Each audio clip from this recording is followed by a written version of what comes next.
Pues espero que estén muy bien. Recibo un cordial saludo y vamos a iniciar la cuarta tutoría con el último tema, tema 6, que es describir los aspectos de la producción y la legislación para el manejo de cosecha y post cosecha de carnes y sus derivados. Bueno, las unidades didácticas que vamos a ir analizando un poquito son las siguientes. Pueden ver en pantalla composición química de los alimentos. Aquí solo vamos a ver algunas páginas. El bienestar animal, estrategias para asegurar el bienestar animal en granja, factores relacionados al transporte y logística pre-sacrificio bovino que generan impacto en la calidad de la carne y pérdidas económicas. También la industria de subproductos de origen animal, usos industriales y energéticos de subproductos de origen animal, marco común, trazabilidad en carnes, requisitos para optar por certificación de exportador, según SENASA, el resumen del procedimiento para exportar, un poquito de Global Gap, que creo que lo vimos en la tutoría pasada, así que no vamos a profundizar en esto, y el reglamento general de inocuidad para productos, subproductos y derivados de origen animal destinados al consumo humano. Esas son las lecturas que vamos a ir analizando poco a poco en esta tutoría. Bueno, vamos a ir iniciando con el aspecto o la unidad sobre lo que es la definición de carnes. Bueno, definición de carne. La carne es un tejido muscular que funciona como soporte y medio de locomoción del esqueleto del animal en vida. La carne está formada por músculo esquelético con cantidades variables de grasa y tejido conectivo. El término carne es aplicable también a las partes comestibles de las aves de corral, las carnes blancas, y mamíferos silvestres, así como a crustáceos y reptiles. Está compuesto por proteínas cárnicas, que pueden ser contráctiles o miofibrilares y sarcoplasmáticas, como ven en la diapositiva. Las proteínas contráctiles se encuentran presentes en el interior de las células musculares y por ellas el músculo es capaz de contraerse. Son solubles en soluciones salinas concentradas e insolubles en la ausencia de sal. Esta propiedad se utiliza para elaborar productos emulsionados, como los embutidos. Y también tenemos las proteínas sarcoplasmáticas, que estas son endocelulares e hidrosolubles. Proporcionan energía y capacidad de sintetizar proteínas. Se encuentran en el fluido que se desprende de la carne durante el proceso de descongelación. Una de las más importantes es la mioglobina, ya que se asocia al color de la carne. Entonces recuerden que cuando vamos a cocinar carne y demás, ese caldito que bota no es sangre, ¿verdad? Es mioglobina, ¿verdad? Que es esa proteína sarcoplasmática. Ya la sangre durante el proceso de matanza, de sangrado y demás, ya sale del animal, ¿verdad? Lo que queda son estas proteínas sarcoplasmáticas, especialmente la mioglobina, que da ese color rojo a las proteínas, ¿verdad? Bien, también tenemos el tejido conectivo. Su función es transmitir al esqueleto el movimiento que genera la contracción de las proteínas miofibrilares. Estas son duras y resistentes. En su composición predomina el colágeno. Este varía de músculo a músculo. Con el paso de los años, el colágeno se vuelve más duro, pero no disminuye la calidad. Esta es la razón por la cual la carne de animales viejos es más dura. Al deshidratarse, el colágeno se endurece, dándole propiedades para la protección de embutidos. Y podemos ver la estructura de la carne. La carne magra está formada por una gran cantidad de fibras musculares, que son estructuras delgadas y muy largas, cubiertas por una delicada membrana transparente, el sarcóleo. Y podemos ver en esta imagen la fibra muscular, vemos el núcleo, las bandas tipo 1A, línea Z, las mitocondrias, los túbulos o imaginas, el retículo endoplasmático, la cisterna terminal, túbulo T, sarcolemas, de la envoltura, el sarcoplasma y las miofibrillas. ¿Verdad? Aquí la tengo, miofibrillas. En cuanto a la anatomía, el sarcómero es una estructura contráctil básica del músculo. Este está contenido en miofibrillas, como vemos en la imagen, en un 70% más o menos de su volumen. Las miofibrillas son la causa de la contracción en la presencia de calcio, ¿verdad? Se necesita calcio para generar ese proceso o ese movimiento en el músculo. La célula muscular está rodeada de un tejido conjuntivo que tiene principalmente colágeno, ¿verdad? Conocido como endomisio.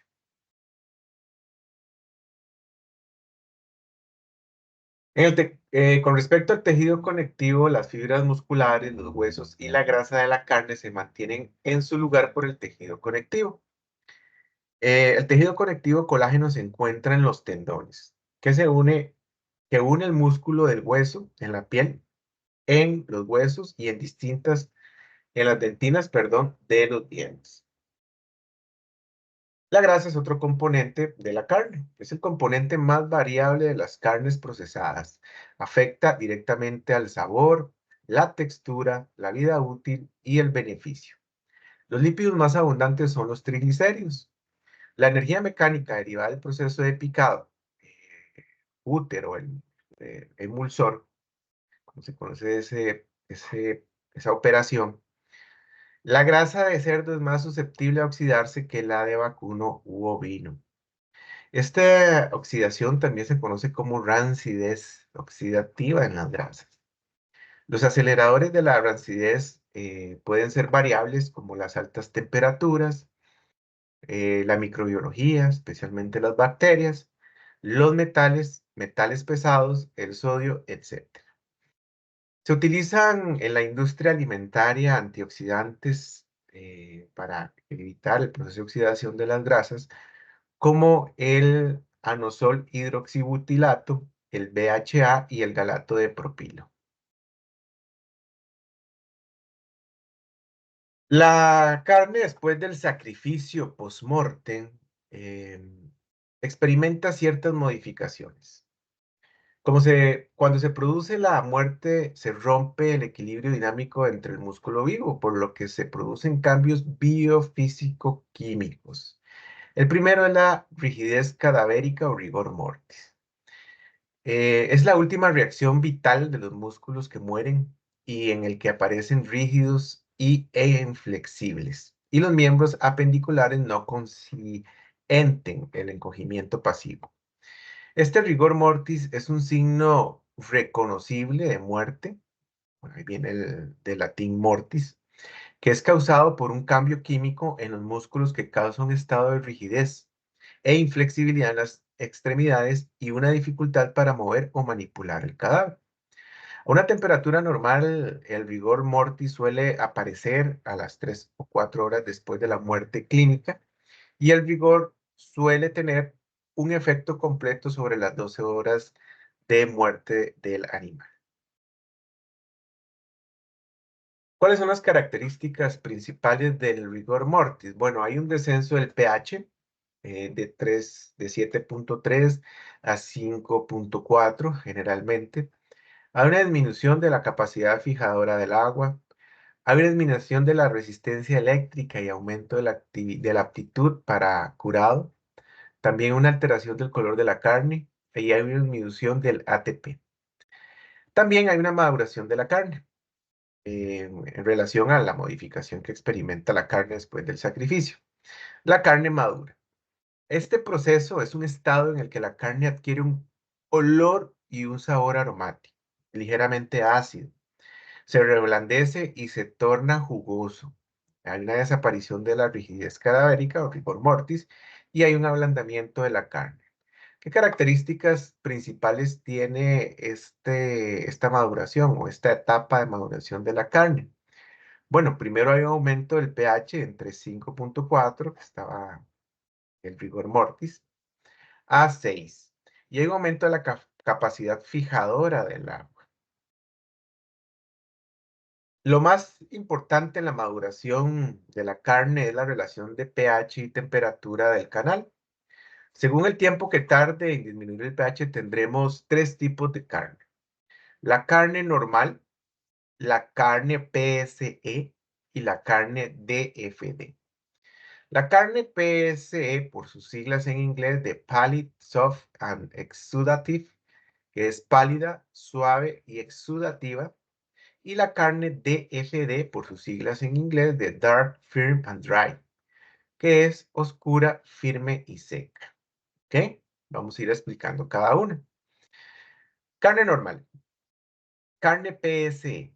La carne PSE es una carne que al producirse una bajada o un bajón brusco de pH, el canal alcanza bajos pH cuando la temperatura es todavía alta. Esto produce la desnaturalización de las proteínas, siendo estas incapaces de retener agua. El agua contenida antes en las proteínas miofibrilales sale al espacio intercelular. La observación al microscopio indica una estructura abierta, aumentando el volumen intersticial. Las consecuencias son carnes de alta exudación y carnes pálidas, indicando la desnaturalización de la mioglobina. Entonces aquí podemos ver, vamos a hacer la imagen un poquito más grande. Aquí podemos ver la carne PSE, como ven, es una carne pálida, suave y exudativa, o sea, quiere decir que bota agua, ¿ok? No retiene el agua. Vamos a ver si está la otra por acá. Aquí podemos ver otra misma. PSE, ¿verdad? Bien, en el caso de la carne DFD, oscura, firme y seca, y son carnes en las que no se ha producido una baja de pH, ya que carecen de reservas de glucógeno. La glucólisis es pequeña, con lo que los niveles de ácido láctico también son pequeños. El pH no alcanza el punto isoeléctrico de las proteínas. Al alejarse el pH de la carne del punto isoeléctrico de las proteínas, estas tienden a aumentar la capacidad de enlace, lo cual significa que aumenta la capacidad de retener agua que queda dentro de las estructuras miofibrilares, a diferencia de la PSE, que no retiene el agua. Esta estructura es responsable de su color oscuro, como en sus siglas, son carnes secas y firmes debido a una disminución del líquido intersticial. Entonces aquí podemos ver, por ejemplo, la carne de FD, y también podemos ver un ejemplo de la carne de FD.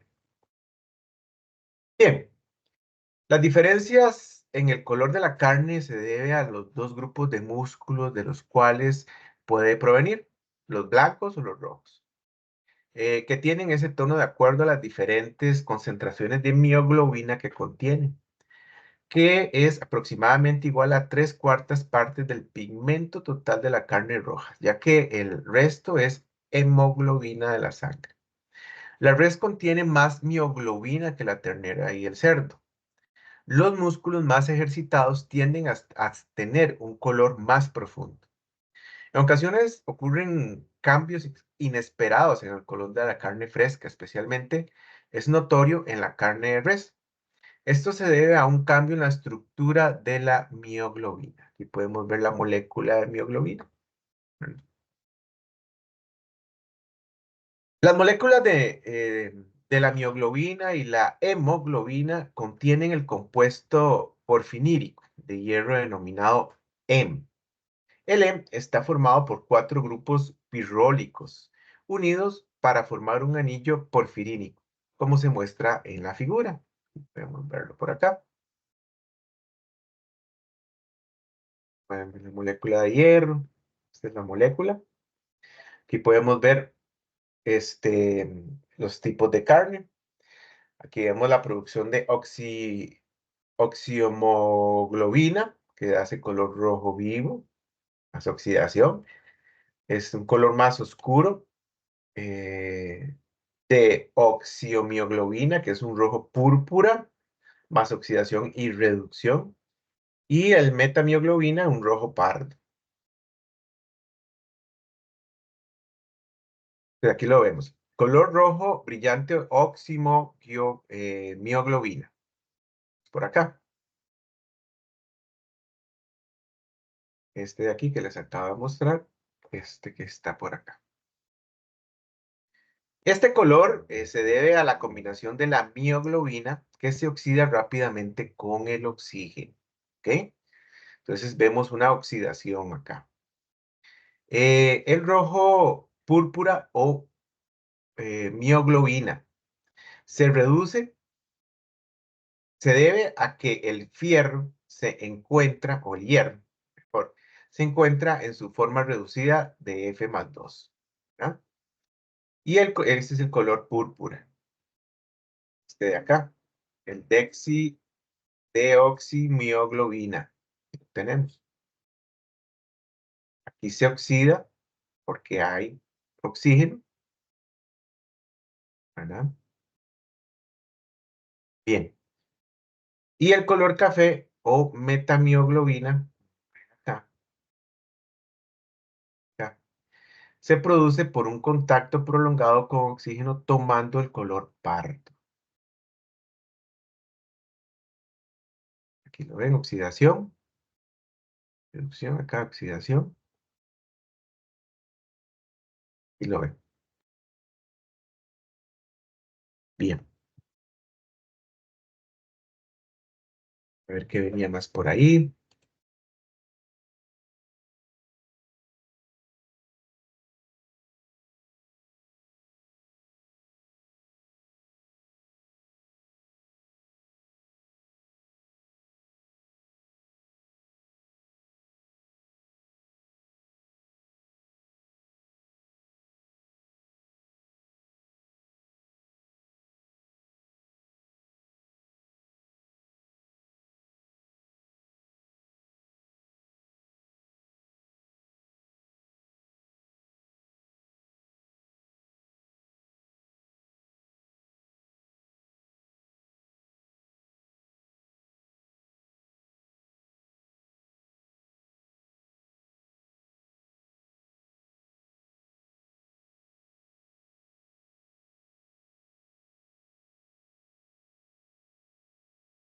Ciento noventa y ocho a la 207.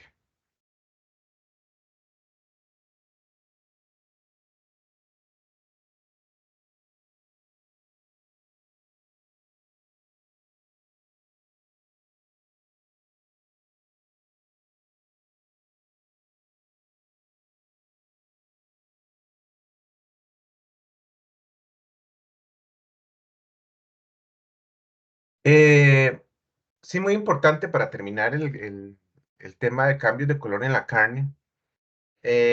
Y según lo que se ha estudiado en la lectura, que para comprender los cambios de color en la carne es necesario tener en cuenta que el color natural de la carne se debe a la mioglobina, que como dije anteriormente es una proteína similar a la hemoglobina, cuyo color es rojo, rojo intenso, ¿verdad? Tirando a morado. Al exponerse al oxígeno se torna un color rojo brillante, rojo vivo, rojo cereza, como el de la sangre oxigenada, que acabamos de ver, que se llama oximioglobina. Este es el color de la carne recién cortada. Si se expone algún tiempo al aire, se convierte en metamioglobina, que es el color café, típico de la carne oreada o la de cecina. Cuando se cause, cuando se cocina la carne, torna café también, en este caso por la desnaturalización de las proteínas. En el caso de las carnes curadas y cocinadas con nitratos, son rosadas, de diversos tonos, según la carne que se trate, por la formación de hexacromógeno, ¿verdad? Y otro compuesto llamado nitrocihemocromo. La carne descompuesta tiene un color verdoso por la descomposición de proteínas y también por el desprendimiento de azufre de los aminoácidos que lo contienen, con la consiguiente formación de sulfomioglobina. El olor también es por la formación de compuestos sulfurados y aminados, como el sulfuro de hidrógeno, el metanotiol, la pustrescina y la cadaverina, ¿verdad? La cadaverina, como vimos en las lecturas, es una sustancia derivada de la descomposición de la lisina. Es una sustancia aminada, es responsable de ese olor a putrefacción. Y la pustresina son sustancias también aminadas, similares a la cadaverina, producto de la descomposición de los aminoácidos. Como se dijo al inicio, es necesario dejar madurar la carne después del sacrificio para que se genere ácido láctico como producto de la degradación del glucógeno. El pH final de la carne debe ser entre 5 y 5,5 para que tenga las propiedades que mencionamos anteriormente. Existen dos procesos que son deseables en la carne que se conocen, como vimos, la carne DFD, que es oscuro, seco y firme, y también la PSE, que es pálida, suave y exudativa. ¿Ok? Como vimos en la carne DFD, se genera una baja cantidad de glucógeno en el músculo e hígado del animal cuando murió, lo que genera que el pH descienda muy poco y la carne retenga mucha agua. Eso da una sensación de resequedad. Eso no es una contradicción, porque el agua retenida está dentro de las proteínas y no fluye al exterior como debería, para dar esa sensación de jugosidad. El pH de la carne se encuentra o se queda, mejor dicho, entre 6 y 6,5, por lo que es fácilmente atacada por bacterias. Por otro lado, la carne PSE, pálida, suave y oxidativa, se genera por la degradación rápida del glucógeno y una baja en el pH muy rápido, sin que se haya enfriado lo suficientemente bien el canal, lo que provoca la desnaturalización de las proteínas cárnicas y una retención muy baja de agua. Estas carnes están muy exudativas, o sea, sudan mucho, botan mucha agua, sueltan mucha agua, lo cual no es un elemento de calidad. Bien, vamos a seguir con el tema de bienestar animal y vamos a ver un videito corto sobre bienestar animal y hablar un poquito sobre los aspectos de bienestar animal.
¿Qué es el bienestar animal?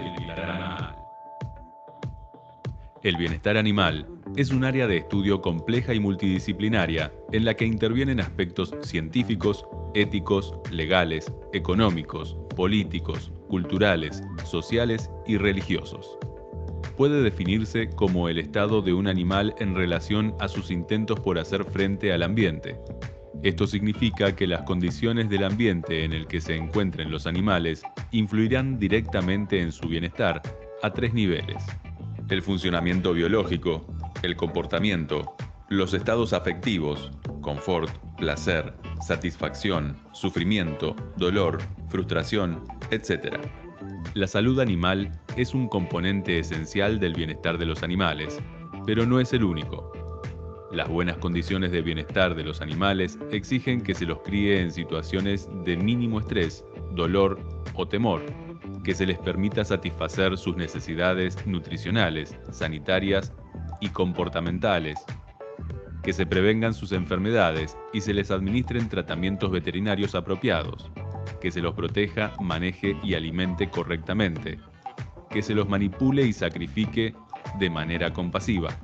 Todas estas condiciones se encuentran englobadas en las mundialmente conocidas 5 libertades del bienestar animal: libres de sed, hambre y malnutrición, libres de incomodidades físicas o térmicas, libres de dolor, lesiones o enfermedades, libres de miedo y estrés severos, libres para expresar el comportamiento específico de su especie. ¿Se puede medir el bienestar animal? Existen diferentes metodologías para evaluar de manera objetiva el bienestar animal en las granjas, durante el transporte y en las plantas de faena, identificar las causas de un bienestar deficiente y asesorar a los productores sobre las mejoras. Para ello existen distintos parámetros a considerar, conocidos como indicadores, debiendo utilizarse siempre una combinación de estos en sus diversos tipos. Los indicadores de bienestar pueden ser de dos tipos: directos, aquellos que pueden medirse directamente en el animal, o indirectos, aquellos cuya medición se realiza sobre el ambiente y el manejo, siendo los primeros los que traducen con mayor fidelidad el estado del animal. Entre los indicadores directos se pueden evaluar aquellos relativos a las respuestas fisiológicas, la salud, la productividad y el comportamiento animal. En cuanto a los indicadores indirectos, se pueden relevar aspectos del lugar donde viven los animales, por ejemplo, disponibilidad de espacio, estado de los corrales, presencia de reparo y sombra, calidad del agua y el alimento, y del trato que los trabajadores les brindan a los mismos. ¿Qué beneficios se obtienen al trabajar contemplando el bienestar animal? El cuidado integral del bienestar animal en cada eslabón de la cadena pecuaria, desde la producción primaria hasta su transporte, faena y comercialización, redunda en beneficios para todos los actores. Minimiza el estrés y el sufrimiento de los animales, disminuye la mortalidad, las enfermedades y las lesiones en los animales, merma las pérdidas y los gastos derivados de estas, reduce el deterioro de las canales, maximiza la productividad y la rentabilidad de la actividad, facilita las rutinas de trabajo diarias, disminuye los riesgos para el personal y califica el trabajo del ganadero, mejora la calidad e inocuidad del producto que llega al consumidor, mejora la percepción pública como consecuencia del trato digno y humanitario con los animales, y aumenta la competitividad frente a mercados nacionales e internacionales.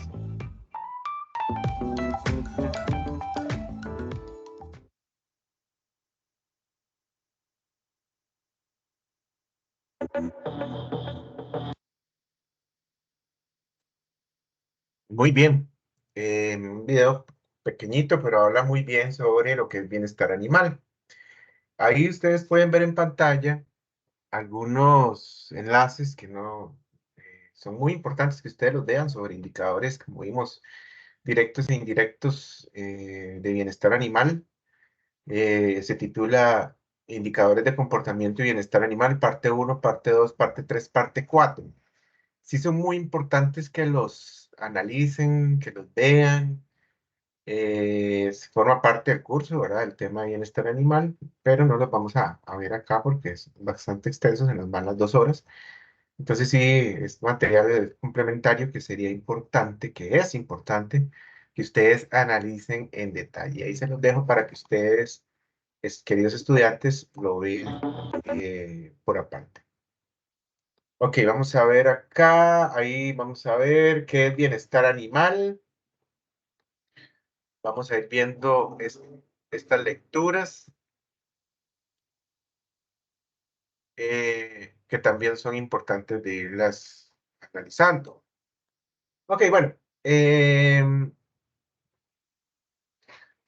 Como vimos en el video, el bienestar animal son todos ese conjunto de buenas prácticas pecuarias que se aplican en campo, en la producción primaria, para mantener el bienestar, valga la redundancia, del animal en todas las fases, ¿verdad?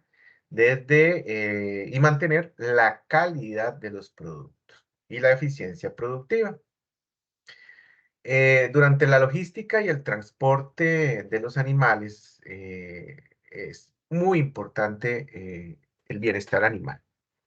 La logística presacrificio constituye todos aquellos eslabones que implica el transporte, el manejo y la gestión durante el trayecto de un animal, desde la granja hasta la planta de sacrificio.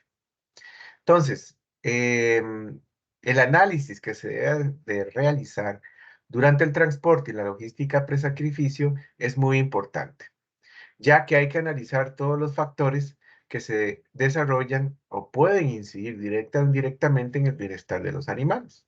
Porque como vimos, incide en la calidad del producto, incide en la calidad del animal, de la carne, de la leche, etc.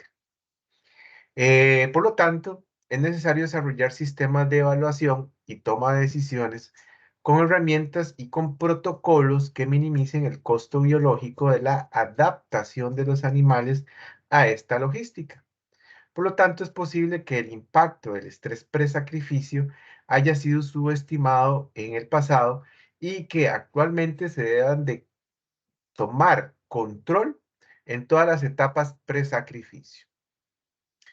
En esta lectura sobre qué es bienestar animal y demás, y la otra sobre transporte, logística, presacrificios, principios y tendencias en bienestar animal, se habla sobre eso. Eh, la importancia que tiene proporcionar productos inocuos y de calidad a los consumidores. Recordemos que no podemos en la industria alimentaria producir alimentos de calidad inocuo si no se aplican controles y los controles van desde la producción primaria, en este caso desde el campo. ¿Ok? La calidad de un producto va más allá de la inocuidad, la calidad organoléptica, nutricional, valorando también aspectos relacionados con las condiciones de producción y el impacto de la actividad sobre el ambiente. El bienestar animal, entonces, em, se ha convertido en una preocupación social y un atributo dentro de un amplio concepto de calidad de los alimentos, particularmente en los países desarrollados y también en países como Costa Rica. La globalización del comercio internacional en asociación con toda la demanda o la creciente demanda de proteínas de origen animal ha dado lugar a un considerable aumento del número de animales criados, transportados y sacrificados en todo el mundo. Esto ha hecho que se agudicen los controles para evitar problemas de bienestar en los diversos puntos de la cadena de suministro. Por lo tanto, una cadena logística, que es esa parte de la gestión de una cadena de suministro que planifica, implementa y controla el flujo de un producto determinado desde el punto de origen al punto de consumo, con el objetivo de satisfacer los requerimientos del cliente final, es importante analizarla en todas sus partes. En un sistema de transporte, en este caso la industria ganadera, debe de analizarse todos sus elementos. Es una preocupación de todos los productores, de todos los gobiernos, transportistas, es decir, de todas las partes interesadas. Estas preocupaciones incluyen desde el manejo en el campo, el ayuno, las densidades, las vibraciones, el ruido, el diseño del vehículo, la duración del viaje, la mortalidad, incluyen también variables como las condiciones climáticas, etcétera. También es importante analizar que durante el transporte eh, pueden existir factores estresantes que pueden comprometer el bienestar de los animales, afectar la calidad de la carne e incluso causar y elevar la mortandad de los animales. Por lo tanto, el transporte comúnmente no se ha considerado como un factor de control. No obstante, es un componente más de la cadena de suministros. Por lo tanto, se ha evidenciado que es importante su control. ¿Por qué? porque se ha generado y se ha investigado, y hay evidencias de ese impacto al estrés y las pérdidas económicas que ocasiona, que muchas veces que pasan inadvertidas, sean asumidas por diversos actores de la cadena y que pueden ser inevitables. La logística y el transporte tienen una importancia vital no solamente sobre la perspectiva del bienestar animal y de la carne, y de la calidad de la carne, de los productos, sino también de la inocuidad. ¿Ok? Por lo tanto, la logística pre-sacrificio constituye en esencia todos aquellos eslabones que implican transportar, manejar y gestionar la trayectoria de un animal desde la granja hasta la planta de sacrificio. Por lo cual, el transporte debe ser considerado como un medio estratégico. Por lo tanto, la gestión logística efectiva en el transporte de los animales requiere del control de varias etapas críticas que incluye a las granjas, los transportistas, los puntos intermedios, qué sé yo, como las subastas, centros de acopio, centros logísticos de clasificación, puntos de control sanitario, parada, descanso, etcétera. Y finalmente, también la planta de sacrificio.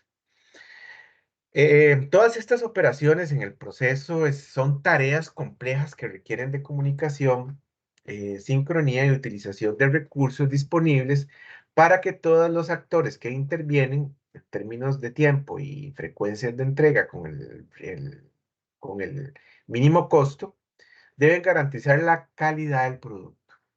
Por eso una gestión eficiente en la cadena logística pre-sacrificio que tenga el bienestar animal como eje, va a tener un impacto positivo en las ganancias de los productores, distribuidores y minoristas, debido a que estas actividades afectan en gran medida el precio de los animales, la calidad de los productos y la satisfacción de los consumidores.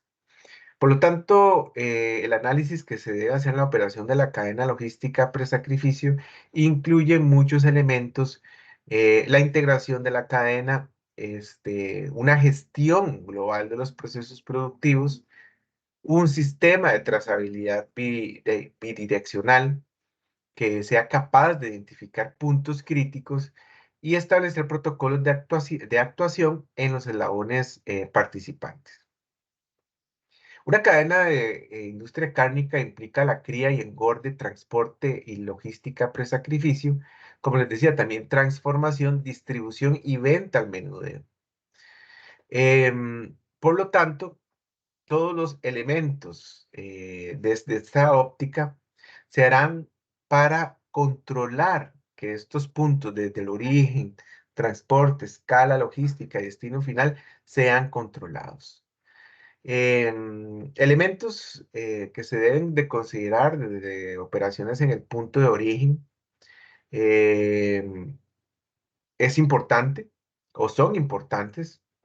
Una granja debe gestionar el control de peso, el número de animales que deben de viajar, la coordinación del viaje con el transportista, en los puntos intermedios, en las plantas de sacrificios.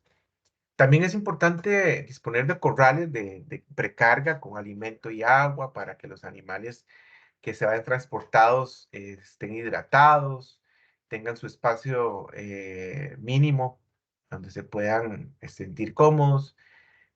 También permite gestionar una mejor inspección de los animales em, para poder analizar si hay animales enfermos, con algún tipo de daño físico, etc. Además, obviamente, de facilitar la carga y descarga de los animales. En la parte de transporte, obviamente, todos estos elementos como la duración del viaje, la calidad de la conducción, los niveles de vibración, el ayuno, las condiciones atmosféricas, el mismo diseño de los vehículos y la densidad de carga y mezcla social son factores que se deben de considerar. En los camiones, los pisos, paredes, las divisiones, la temperatura, humedad y ventilación también son aspectos importantes, equipos que se utilizan, el mismo transportista, la capacitación que lleve, la densidad de carga, la planeación de rutas y su optimización, la duración del viaje, analizar también aspectos como posibles cierres de calles, huelgas, etcétera, cierres fronterizos. Toda esa parte es importantísima analizarla en la logística de transporte de los animales, ya sea terrestre o marítimo, ¿verdad? También hay animales que se transportan por vía marítima. Em, Vamos a ver. Controles durante las operaciones en escalas logísticas y puntos intermedios también son operaciones o elementos durante el proceso que se deben de analizar. Y también en el punto de destino y sacrificio. En la planta de sacrificio se efectuarán las operaciones de espera de turno de descarga, distribución de los animales en los corrales presacrificios, la espera, la movilización hacia el área de aturdimiento, el aturdimiento, desangrado, eh, esto para su incorporación en la cadena de despiece y enfriamiento del canal. El turno de descarga es un problema minimizado en plantas con bajos volúmenes de sacrificio. Sin embargo, en plantas saturadas o con gran capacidad instalada es un problema evidente debido a la impuntualidad de los arribos que pone en riesgo la planificación del sacrificio de ese día e incluso de los días posteriores. La solución es logística y tiene que ver con la planificación de los arribos en función de la comunicación con las granjas, los puntos intermedios y el tiempo mínimo de espera presacrificio que va a permitir rotar efectivamente los corrales, además de establecer un sistema de incentivos para los transportistas por puntualidad e índice de hematomas. Factores que se deben analizar, bueno, la espera presacrificio, el aturdimiento, también el desangrado, etcétera.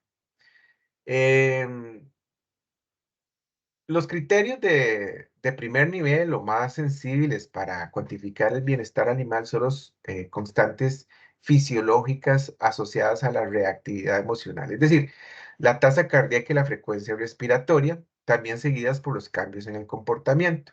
¿Ok?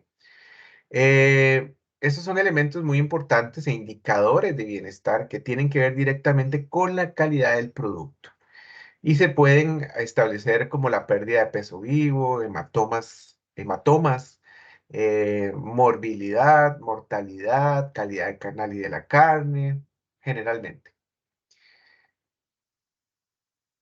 Vamos a ver, también en la parte de calidad instrumental y sensorial de la carne, el pH de la carne es el indicador instrumental más usado para evaluar el efecto del manejo presacrificio y durante el transporte, debido a que es un estimador del equilibrio entre las vías metabólicas, como vimos anteriormente en el tema pasado, y el nivel de reserva energética del músculo. Como vimos, después del sacrificio, el glucógeno que se encuentra en el músculo es convertido en ácido láctico, que reduce el pH. Cuando la concentración de glucógeno muscular es adecuada, se produce una pérdida o una perfecta acidificación de la carne, desde un pH inicial próximo a la neutralidad, más o menos de 7, a un pH ácido a las 24 horas, que ese es el pH final, que más o menos es un pH de sacrificio de 5.5. La carne de buena calidad tiene un pH último cercano al 5.5.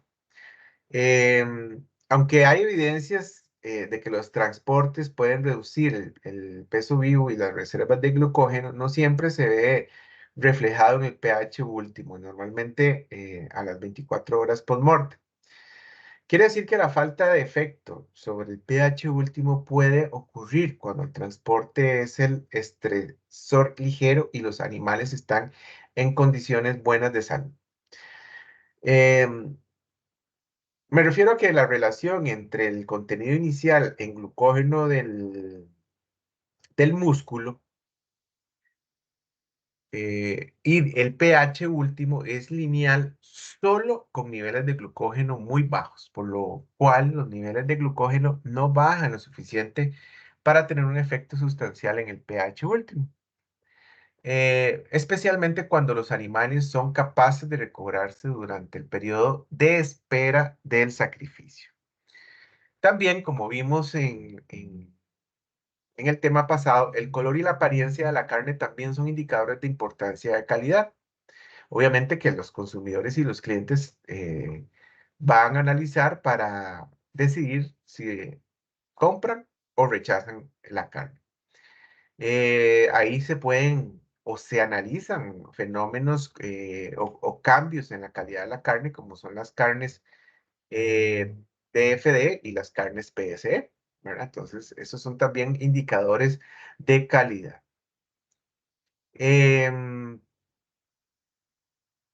Como les dije anteriormente, existen esos fenómenos o estos cambios en las carnes. Las carnes oscuras pueden observarse comúnmente en bovinos, ovinos y menos frecuente en porcinos, pavos y raramente en conejos. Las carnes PSE se presentan en cerdos, pollos y pavos, aunque recientemente se ha sugerido que ambos fenómenos se pueden producir en todas las especies. Las carnes DFD em, se presentan en condiciones de transporte altamente estresantes y físicamente demandantes, especialmente en climas con temperaturas extremas, donde la reserva de glucógeno disminuye y la acidificación es limitada.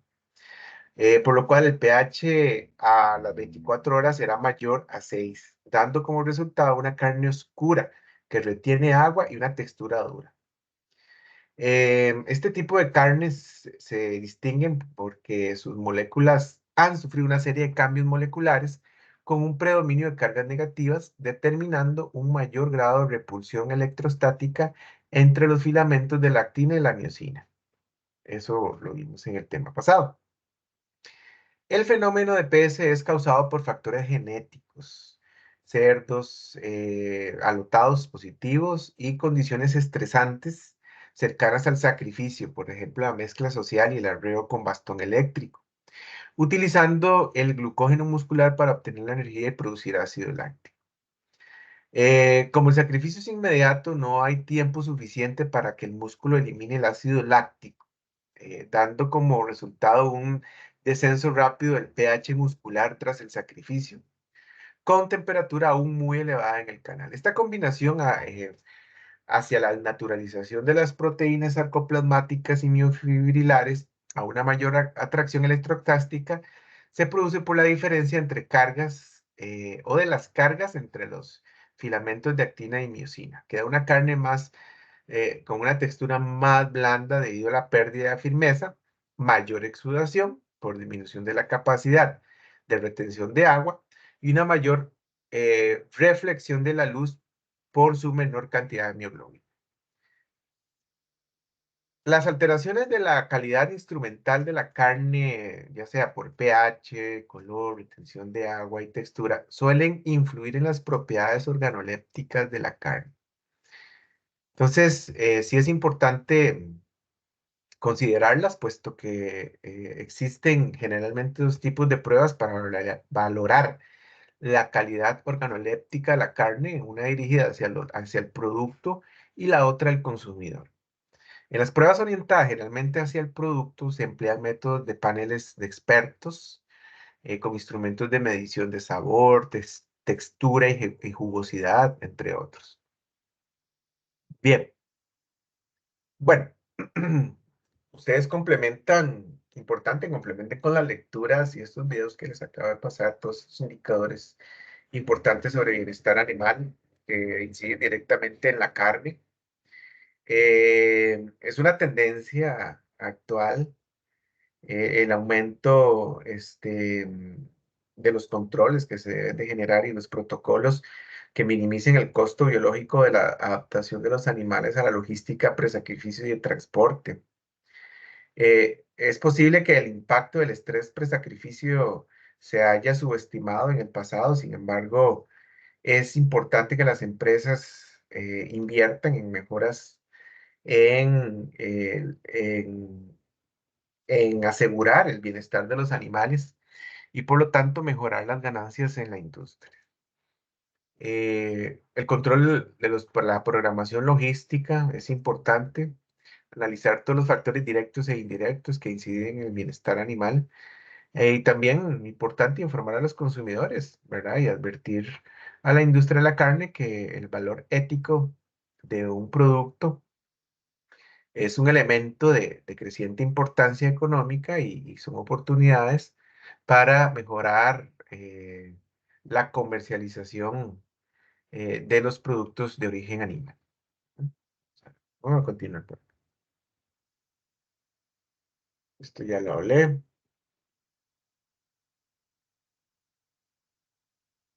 Vamos a ver por acá. Y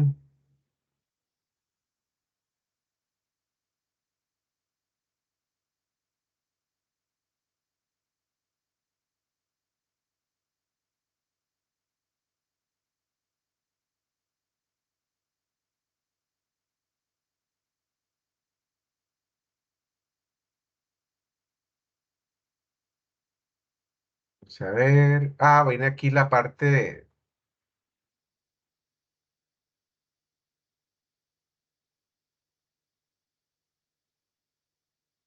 de SENASA en relación a los requisitos.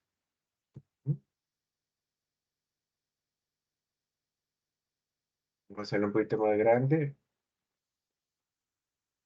Requisitos para optar por el certificado exportador. Bueno, en este caso de la Dirección de Inocuidades y Productos de Origen Animal, establece que todo establecimiento debe, que desee exportar productos, subproductos y derivados de origen animal para consumo humano, debe presentar por escrito a la Dirección de Inocuidad de Productos de Origen Animal, DIPOA, los siguientes requisitos: nombre de establecimiento, certificado veterinario de operación, productos, subproductos y derivados de origen animal para consumo humano que desee exportar, países o países al que desee exportar, dirección física del establecimiento, teléfono, correo electrónico, nombre y firma del responsable legal del establecimiento y cédula jurídica. Dependiendo del interesado, adjuntar a la solicitud los siguientes requisitos. A. Programa de requisitos previos. Debe incluir todos los prerequisitos establecidos en el Códex Alimentarios en su documento Principios Generales de los Alimentos. Aplica para huevos, miel, frigoríficos, contenido mínimo de origen animal, trasiego marítimo para todos los demás establecimientos. Debe presentar plan de análisis de peligros y puntos críticos de control, HACCP, para contenido mínimo de origen animal y para todos los demás establecimientos. Plantas de sacrificio, deshuese, procesados cárnicos, productos lácteos. Médico veterinario inspector inscrito ante el Colegio de Médicos Veterinarios. Trasiego marítimo. Esto requiere una supervisión del médico veterinario durante las actividades de trasiego y para todos los demás establecimientos que vienen en la nota 3. Copia del permiso de funcionamiento del Ministerio de Salud. Aplica para contenido mínimo de origen animal. Y copia el comprobante de pago de autorización de establecimiento para exportación de productos de origen animal para consumo humano. Aplica para huevos, miel, frigoríficos, contenido de origen animal, trasiego marítimo y para todos los demás establecimientos. Lo anterior, basado en la ley de SENASA 8495, decretos 2655 MAC, número 29588 MAC S, número 3758 MAC, número 39010 MAC, ley orgánica C, CMV número 19184 MAC, Ley General de Salud 5395 y reglamentos técnicos centroamericanos correspondientes. Una vez aprobados los requisitos, el usuario puede continuar con el trámite para solicitar la habilitación del establecimiento a través de esta dirección a la autoridad competente del socio comercial que desea exportar. ¿Ok? Y también viene, vamos a ver por acá, el resumen. ¿Perdón? Resumen del procedimiento para exportar productos o productos y derivados de origen animal para consumo. Inicio, solicitud de información para exportar, SENASA y POA, como vimos, optar por el certificado exportador, ya vimos los requisitos, habilitación de la autoridad competente del país socio comercial, confección de documentos oficiales que acompañan la exportación, se levanta nota técnica a Procomer, despacho de exportación y archivo, ¿no? Ese es el resumen de procedimiento para exportar productos de origen animal para consumo humano. Bien.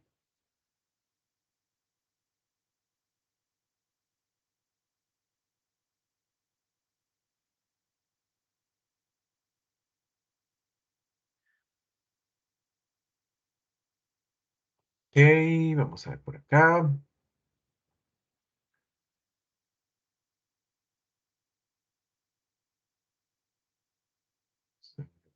Ah,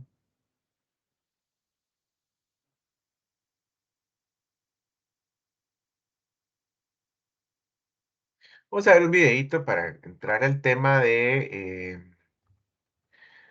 subproductos de origen animal, que también es un tema interesante,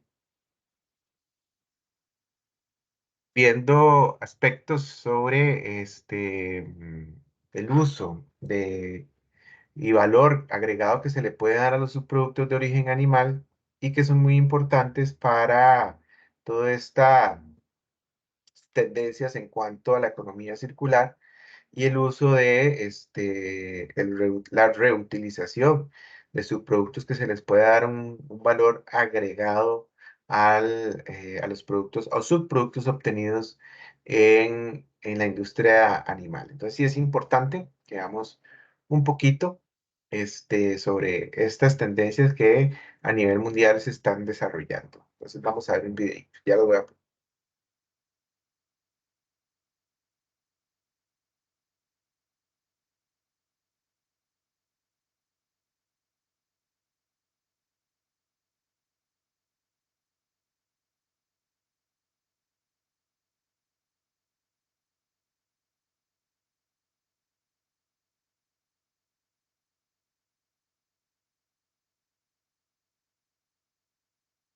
Tipos de queso.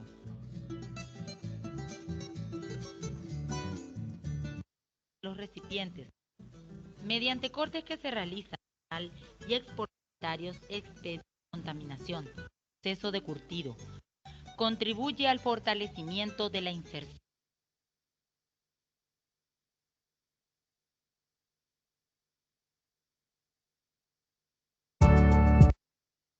Comemos con las partes que no, son más de 3 millones de toneladas de residuos animales en ruedas.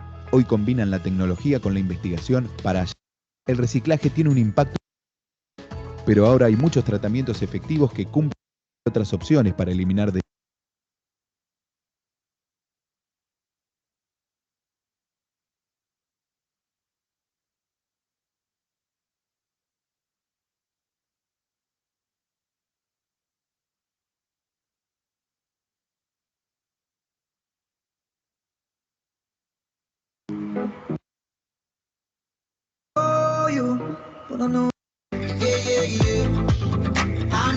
Bro, if I let you be my mama.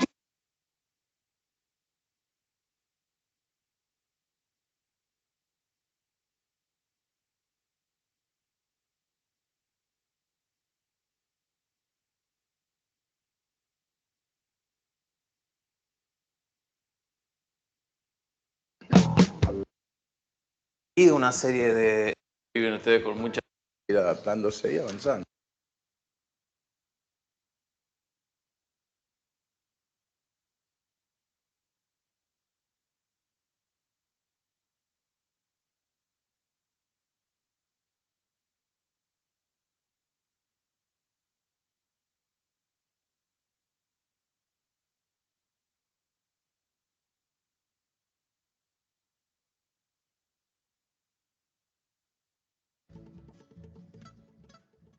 La miel de abeja, otro producto de origen animal y oficial del Paraguay, a través de la Dirección General de Calidad.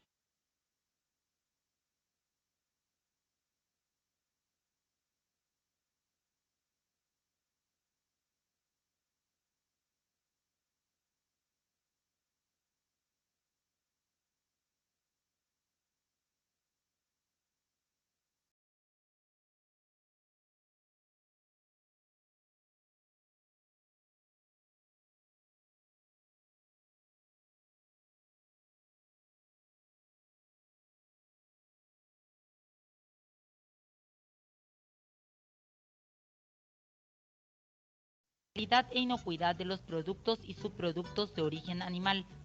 De esta forma, llegan a los consumidores nacionales y extranjeros productos refrendados por el sello cárnicos y productos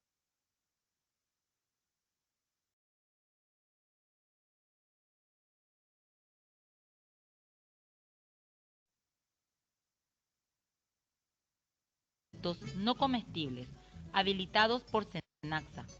Controlan y certifican la calidad e inocuidad de los productos y subproductos de origen animal. De esta forma, llegan a los consumidores nacionales y extranjeros productos refrendados por el sello inspeccionado y aprobado SENACSA. Las actividades en la industria láctea se inician en los tambos, desde donde los productores lecheros, conscientes de la importancia de la aplicación de las buenas prácticas en manufactura, trabajan con animales saludables y obtienen diariamente la leche mediante procedimientos que garantizan un ordeñe higiénico y seguro. De esta forma, la leche, libre de contaminantes que pongan en riesgo su calidad, se almacena inmediatamente en tanques equipados con sistemas de enfriamiento que posibilitan la refrigeración inmediata y permanecen en esas condiciones a la espera de la llegada de los camiones transportadores. En los centros de acopio, los conductores de los camiones, debidamente habilitados por SENACSA para el transporte de leche cruda, proceden a tomar las muestras de leche y realizan pruebas rápidas de calidad. A la llegada de los camiones a los andenes de recepción, los responsables del control de calidad toman muestras de la leche para su análisis laboratorial, a fin de verificar las condiciones en que llega al establecimiento. Autorizada la recepción de la leche, se inicia el proceso de descarga, pasando la línea de leche cruda a través de filtros antes de ser almacenada en los tanques de almacenamiento o silos de leche cruda. Desde estos silos, la leche es trasladada hasta los equipos de pasteurización. Este proceso permite eliminar de la leche la totalidad de los microorganismos patógenos y gran parte de los no patógenos que pudieran haberla contaminado en las etapas previas y constituyan un peligro para la salud del consumidor. Una vez pasteurizada y homogeneizada, la leche es nuevamente almacenada, esta vez en los tanques o silos de leche pasteurizada, esperando ser distribuida a las diferentes líneas de elaboración de productos. Leche pasteurizada y homogeneizada. Luego del ajuste del porcentaje de grasa y la homogenización que permite estandarizar el tamaño y la distribución de las partículas de grasa, es envasada en sachet de 500 o 1000 centímetros cúbicos. Leche larga vida. El tratamiento a ultra alta temperatura permite obtener la leche esterilizada, que llega a los consumidores en envases Tetra Brick Aseptic de 500 o 1000 centímetros cúbicos, que permiten el almacenamiento de los productos a temperatura ambiente y extender su vida útil hasta 180 días. Quesos. La cuajada se obtiene mediante la coagulación de la leche por acidificación o adición del cuajo. Se procesa en las tinas queseras y luego es colocada en moldes. Para completar el proceso, los productos terminados son almacenados en cámaras de maduración durante el tiempo correspondiente según los tipos de queso.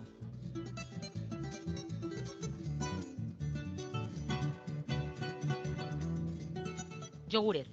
En el tanque de fermentación se adicionan los cultivos lácticos, que son bacterias benéficas, azúcar, colorantes, saborizantes y pulpa de frutas, para elaborar los diferentes sabores o tipos de yogur, que llegan al consumidor en diferentes presentaciones, sachet, potes, envases Tetra Brick y diferentes tamaños.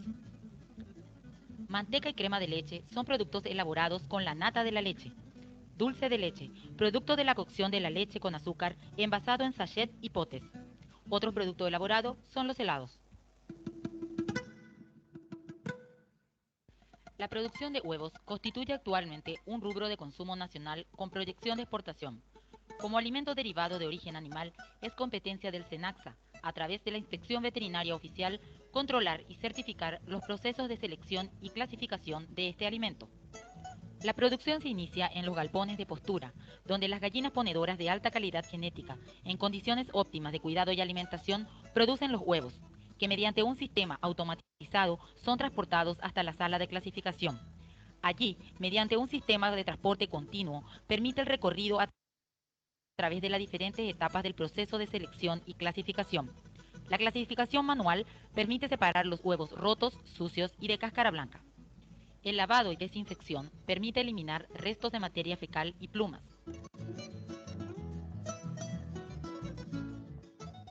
El sistema de transporte automatizado conduce los huevos al ovoscopio, el cual nos permite verificar la condición de la cáscara, detectar y separar huevos con doble yema.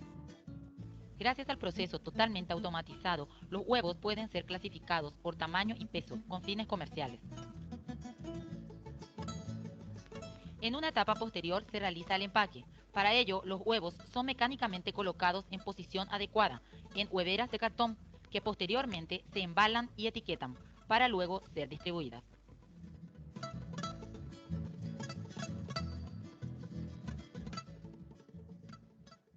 La miel de abeja, otro producto de origen animal reconocido por sus propiedades nutritivas y de consumo masivo, bajo inspección por parte del SENASA, que permite controlar las condiciones de fraccionamiento a fin de garantizar al consumidor final su calidad e inocuidad.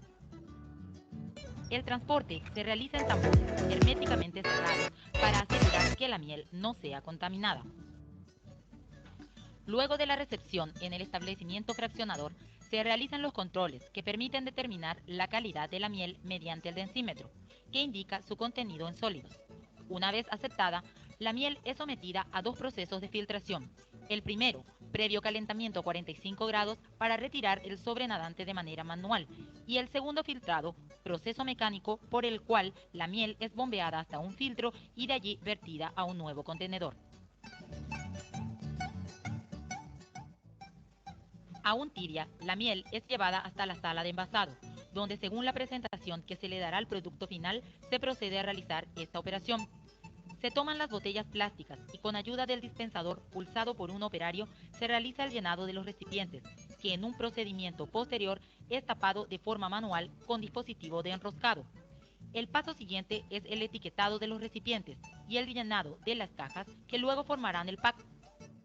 En cuanto a la presentación en sachet, el envase plástico en forma de enrollado flexible es extendido sobre una mesa giratoria y llenado con la miel, mientras un operario va pasando el material cargado a través de la máquina que la suelda. De esta manera se realizan procesos industriales sobre la miel y otros productos derivados de la apicultura, como el propóleo, el polen, y surgen nuevos productos, como los caramelos y el propóleo enriquecido, engrandeciendo la industrialización de productos apícolas, con la garantía de calidad e inocuidad que ya es tradición para el SENASA.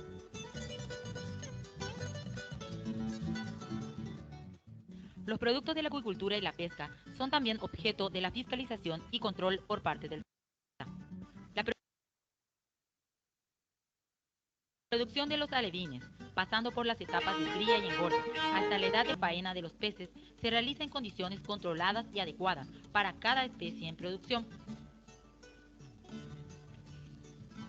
Los peces son biogás, cosechados en los tajamares cambiando y trasladados residuos hasta las contaminantes pileta por de energía desguace. limpia y Desde sustentable. allí, según el ritmo de faena, para su insensibilización, son colocados en piletas donde la temperatura del agua se mantiene alrededor de 0 grados Celsius, con saturación de hielo. Hola, Allí, a los peces continuación se te aletargan presentamos y un mueren corto debido video al shock térmico. relacionado.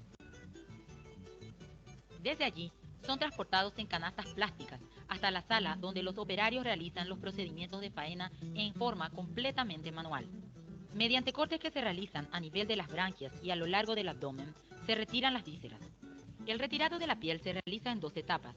La primera consiste en demarcar a ambos lados del cuerpo, mediante cortes poco profundos, líneas medio dorsal y ventral hasta la base de la aleta caudal y la línea anterior por detrás de las aletas pectorales. En la segunda etapa, se retira la piel por tracción Práctica delicada. Fileteado. Consiste en separar Al llamado pellet. la carne del pescado de la ósea conformada por la cabeza, la columna vertebral. A partir de la biomasa ingresada al proceso. Este bioaceite es muy...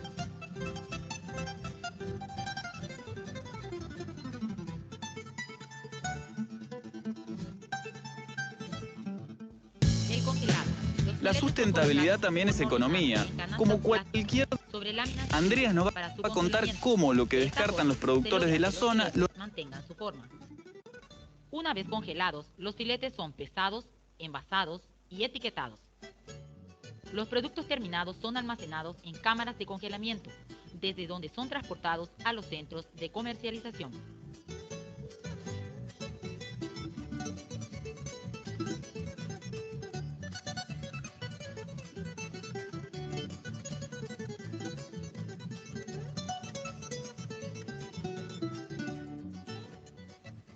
Las tripas de bovinos y suinos constituyen un subproducto de la producción de carne en los mataderos frigoríficos.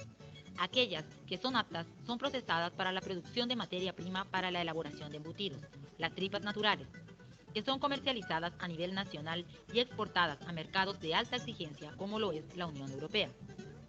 El SENACSA, en salvaguarda de la salud pública, es responsable del control y certificación de estos productos.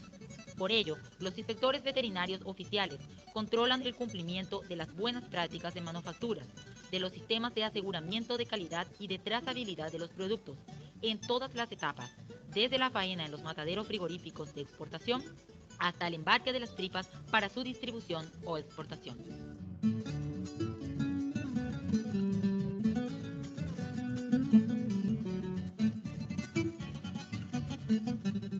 Las tripas lavadas y saladas provienen de mataderos frigoríficos habilitados por el SENACSA para exportar. Llegan a la tripería acompañados por los certificados sanitarios expedidos por la IVO en frigoríficos. Una vez verificadas las condiciones, se inicia el proceso con el lavado de las tripas para retirar la sal.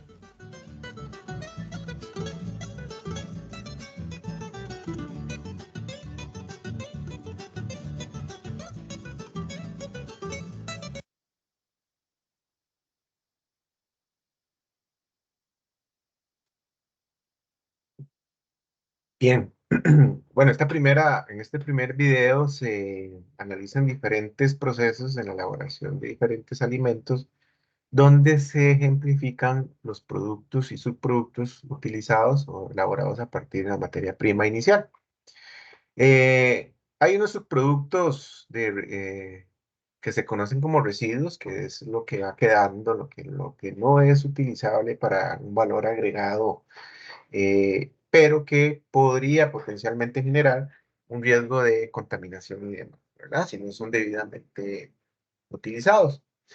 La agroindustria, por lo tanto, tiene la responsabilidad de desarrollar estrategias para el aprovechamiento de estos residuos de alguna manera, ¿verdad? Entonces, sí es importante que la agroindustria en general, ya sea alimentaria o no alimentaria, genere este tipo de estrategias. Pues, ¿qué es lo que quiero mostrarles por acá? Quiero mostrarles algunas estrategias desarrolladas por diversas empresas, diversos países, donde se observe este uso de subproductos de origen animal en diferentes estrategias que han desarrollado las empresas y los gobiernos para el aprovechamiento de los mismos. Entonces vamos a ver, son varios videos, no creo que nos dé tiempo de verlos, pero sí vamos a ver algunas experiencias en España, en Sudamérica y demás, sobre el aprovechamiento de los recursos, los residuos en la economía y esta tendencia llamada bioeconomía o economía y economía circular, etcétera, ¿verdad? Entonces, vamos a ver ejemplos. Vamos a ver este primer ejemplo.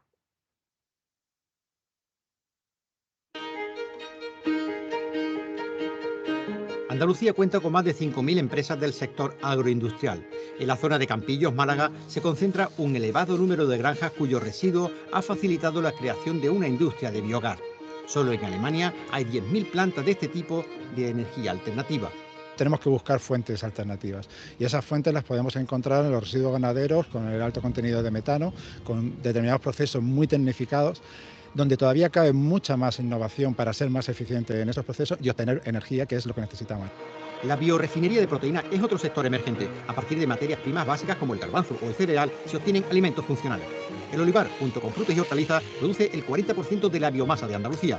Hay varios proyectos que valorizan los residuos con destino a la nutracéutica y para ello es fundamental la química sostenible. Estamos partiendo de que de un residuo tenemos que obtener un beneficio y es una oportunidad y eso se hace a través de la química. Esta es la base de la bioeconomía. Se aplica también al sector de las microalgas, un sector emergente gracias a las 3.000 horas de luz de nuestra región. La estrategia andaluza de bioeconomía se basa en el conocimiento. Y todo eso acompañado por un ecosistema de conocimiento muy importante en Andalucía. 10 universidades punteras, muy relacionadas tanto con la parte agroalimentaria como con la parte de la química. Con la bioeconomía se obtienen antioxidantes, bioplásticos, pigmentos y proteínas para la agricultura, la ganadería, los alimentos, la cosmética y la energía, entre otros.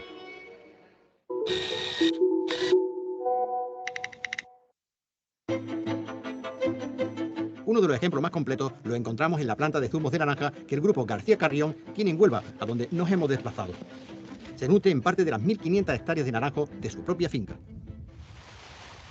Aquí han conseguido el consumo cero de agua. Este embalse almacena 600.000 metros cúbicos de agua procedentes del Chanza.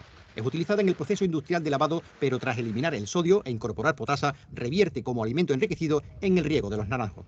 Lo que hicimos fue utilizar el agua antes de regar el naranjo, potabilizarla, emplearla en la fábrica, que normalmente en la fábrica se utiliza para procesos de limpieza, lavado de la naranja y limpieza de tuberías y depósitos, y luego reemplearla en el regadío de los naranjos. De esta forma nosotros conseguimos cerrar el ciclo, tener un consumo de agua neto cero y además aportar los fertilizantes del cítrico a través del agua depurada de la planta.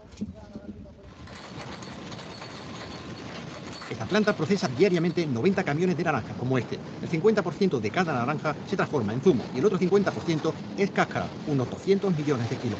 Este subproducto es la base de la bioeconomía. Esta fábrica procesa la pulpa para obtener pellets con destino al consumo animal. Son trómeles de secado donde utilizamos hueso de aceituna, cáscara de almendra como combustible y terminamos de evaporar agua a la atmósfera de la parte de la cáscara. Queda seca, la transformamos en pellet y esto es lo que utilizamos para alimentación animal. De la cáscara de la naranja también se extraen aceites como el de limonero, que se utiliza como detergente en lavavajillas o desengrasante. También se obtienen aceites esenciales para aromatizar o como saborizante. Se utiliza como saborizante para fabricación de chicles, de caramelos, o se utiliza también en la industria de la perfumería. Concretamente nosotros hemos sacado también y desarrollado aquí en la planta un perfume hecho en base a los aceites esenciales de la naranja y al extracto de la flor de azahar. A través del CDTI, la Universidad de Sevilla se investiga en la obtención de microorganismos que descompongan los azúcares y generar bioplásticos. Y es fabricar la botella de PET en la que metemos nuestro zumo a partir de los azúcares de la cáscara de la naranja. Es un proyecto muy ambicioso de 4 años. Todavía queda un último proceso, el biogás. Las bacterias anaerobias descomponen la materia orgánica y generan biogás que cubre el 40% de las necesidades energéticas de la fábrica. Automatización y robótica. Esta planta produce 200 millones de litros al año y se exporta a más de 150 países. Los nuevos procesos industriales requieren personal cualificado, como técnicos electromecánicos o especialistas en mecanización.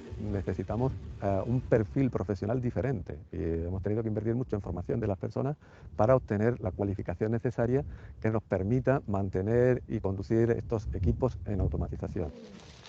Estas plantaciones comenzaron en el año 2005 y a pesar del terreno rocoso, el binomio agua-sol y la ausencia de helada hacen posible la producción. Este año hemos llegado a tener 63 toneladas por hectárea.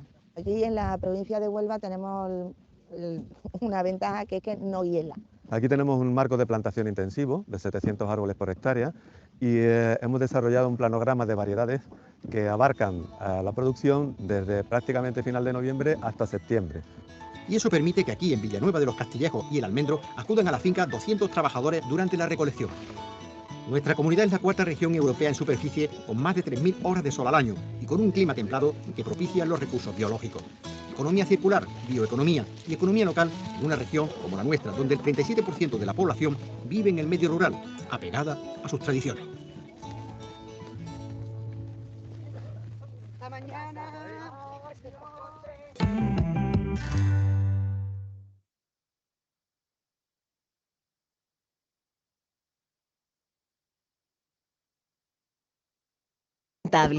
Una vaca o un cerdo pueden llegar a producir alrededor de 45 kilos de estiércol y orina al día.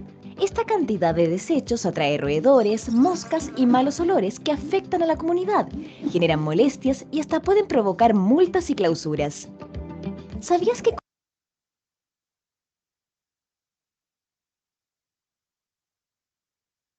con el biogás puedes lograr un manejo responsable y eficiente de los residuos y además obtener una ganancia adicional del proceso? El biogás se obtiene de la digestión anaeróbica del estiércol de los animales o de residuos agrícolas. Un biodigestor recibe los purines, los procesa mediante bacterias que descomponen los desechos y generan metano. 36 vacas pueden generar 180 kWh al mes, energía suficiente para abastecer el consumo eléctrico mensual de una casa, energía que se adapta según el tamaño del plantel, grande, mediano o pequeño. El biogás producido puede ser utilizado para generar electricidad o calor para los procesos de producción de la empresa, transformando los contaminantes en energía sustentable. Los residuos de la producción de biogás, llamados digestato, son un excelente fertilizante que puede ser aplicado en las praderas, mejorando su crecimiento y sin olores. El resultado: planteles limpios, una comunidad a salvo de contaminación y ahorros o ingresos extra para la empresa. Cámbiate a la producción limpia, la eficiencia energética y las energías renovables.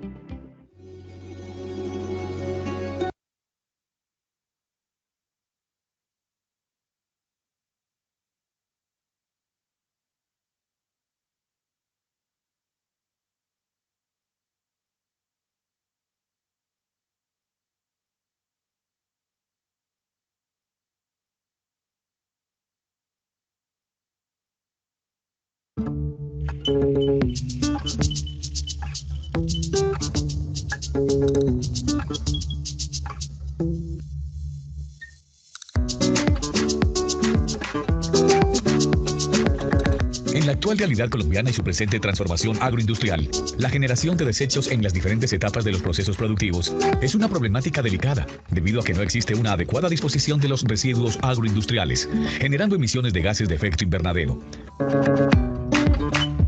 El proyecto de poligeneración del Programa Energética 2030, que hace parte del ecosistema Colombia Científica, así como la Alianza para la Investigación sobre la Biomasa y la Sostenibilidad, ABISURE, liderada por la Universidad Nacional Sede Medellín, con aliados nacionales e internacionales, le apuestan al desarrollo científico y tecnológico para el aprovechamiento sostenible de los residuos agroindustriales, transformándolos en nuevos productos, generando valor agregado para la industria y la sociedad.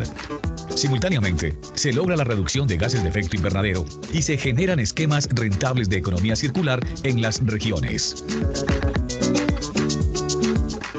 En Colombia se generan más de 80 millones de toneladas de desechos de origen agroindustrial al año, con alta probabilidad de incrementar esa cantidad si se tiene en cuenta el desarrollo proyectado del agro en nuestro país para los próximos años. Por lo tanto, se genera un escenario perfecto para el aprovechamiento de la biomasa en el camino a diversificar la oferta energética nacional y el desarrollo de una economía circular. Para lograr la óptima transformación de los desechos en Colombia y la aplicación efectiva de estas tecnologías a la agroindustria, la investigación que viene desarrollando el Grupo de Investigación en Termodinámica Aplicada y Energías Alternativas de la Facultad de Minas se ha enfocado en 4 aspectos principales: los procesos termoquímicos, el modelamiento matemático para la comprensión de fenómenos complejos, generación de productos de alto valor agregado, la sostenibilidad y la eficiencia energética. Fabricación de pellets. Para la fabricación de pellets, a partir de los residuos agroindustriales, la biomasa pasa por un proceso de aglomeración física que involucra la aplicación de presión. Con ello se origina un producto totalmente natural llamado pellet. Este proceso que transforma la biomasa mejora increíblemente su densidad energética, lo cual facilita los procesos termoquímicos posteriores y optimiza su almacenamiento y transporte. La torrefacción. La torrefacción es un proceso termoquímico en el que los pellets, o la biomasa a granel, son calentados lentamente hasta 280 grados centígrados, en un reactor en ausencia de oxígeno, y con tiempos de residencia de varias horas. En este proceso, se busca degradar la celulosa y hemicelulosa, creando un torrefacto sólido el cual puede ser aprovechado como combustible o como precursor de otros productos de alto valor agregado, como el biochar y el carbón activado. La producción de biochar. Cuando la biomasa es sometida a temperaturas entre los 550 y 700 grados centígrados, en ausencia de oxígeno a velocidades lentas y con tiempos de residencia del orden de horas, presenta una sorprendente transformación. El biochar es un producto rico en lignina y celulosa transformada, con propiedades especiales en la captura de gases, una asombrosa capacidad de remediar suelos infértiles y extraordinarias características en la retención y posterior dosificación de los nutrientes que el suelo requiere. La transformación de la biomasa en bioaceites. La biomasa se calienta a unos 550 grados centígrados, a velocidades de calentamiento de más de 100 grados por segundo, pero con tiempos de residencia muy cortos, en ausencia de oxígeno, dando como resultado un bioaceite con rendimientos que llegan a ser del orden del 70% en producción de bioaceite a partir de la biomasa ingresada al proceso. Este bioaceite es muy útil, ya que a partir de él se pueden obtener productos altamente demandados en el mercado de los compuestos químicos, combustibles líquidos como el diésel, el querosene, la gasolina y el mercado de los saborizantes, antioxidantes, azúcares especiales y muchos otros. Más de 500 posibles productos. Gasificación. La gasificación es un proceso termoquímico donde se convierten los pellets o la biomasa a granel en un gas combustible denominado syngas, que contiene principalmente monóxido de carbono e hidrógeno, entre otros gases. Esto se logra calentando la biomasa a temperaturas entre 750 y 900 grados centígrados, con presencia de oxígeno en el gasificador y acompañado de CO2 o vapor de agua, para lograr las reacciones de gasificación. Las principales aplicaciones prácticas del syngas son la generación de energía eléctrica, la generación de energía térmica y ser una base para los esquemas de microbiorefinerías. La combustión. La combustión es la oxidación completa de la materia orgánica presente en la biomasa. Su principal aplicación es la generación de energía térmica por medio de gases, producto de la combustión, que pueden estar a temperaturas superiores a los 1000 grados centígrados. Las estrategias para lograr los diferentes procesos termoquímicos en un reactor multiuso son licuefacción, torrefacción, pirólisis lenta, pirólisis intermedia, pirólisis rápida, pirólisis instantánea, gasificación y combustión. Es así como el grupo Tallea y la red Avisure siguen desarrollando investigación científica de avanzada en distintos niveles del conocimiento, pasando desde la simulación molecular, el modelamiento de procesos a escala partícula y a escala de proceso, el desarrollo de nuevos diseños ingenieriles para el desarrollo de tecnologías localmente y llegando hasta la síntesis y optimización de procesos para el aprovechamiento de biomasa, entre otros temas. Como proyección de los resultados, se han iniciado nuevos proyectos que pretenden dar continuidad a lo ya logrado. Entre ellos, tenemos un proyecto para la integración de procesos bioquímicos con pirólisis y gasificación, con miras a mejorar los rendimientos de los procesos y hacer uso de otros tipos de residuos como las podas, los residuos de restaurantes o de unidades residenciales. También se viene desarrollando una herramienta para la toma de decisiones sobre la implementación de biorefinerías en Colombia mediante el análisis de superestructuras, investigación de la obtención de biomateriales, nuevos bioproductos para el sector alimentos y la evaluación de sistemas integrados de generación distribuida con productos de alto valor agregado. Por último, se ha liderado un proyecto de spin-off llamado DECO2, el cual propende por la implementación de estas tecnologías para la descarbonización de la agroindustria y otros sectores económicos en Colombia.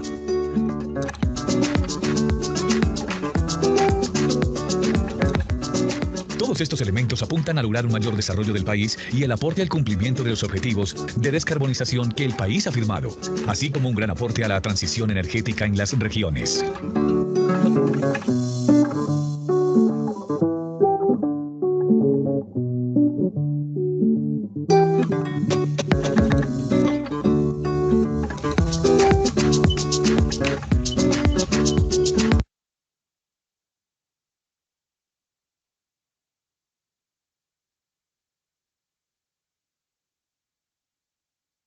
Sustentabilidad también es economía.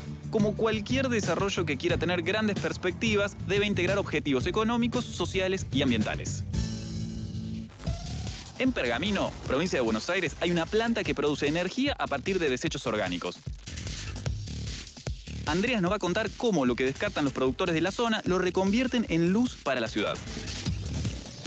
Es una fuente de energía limpia, se llama biogás y es algo que podría replicarse eventualmente en todo el país. De hecho, se trata, ni más ni menos, de energía sustentable.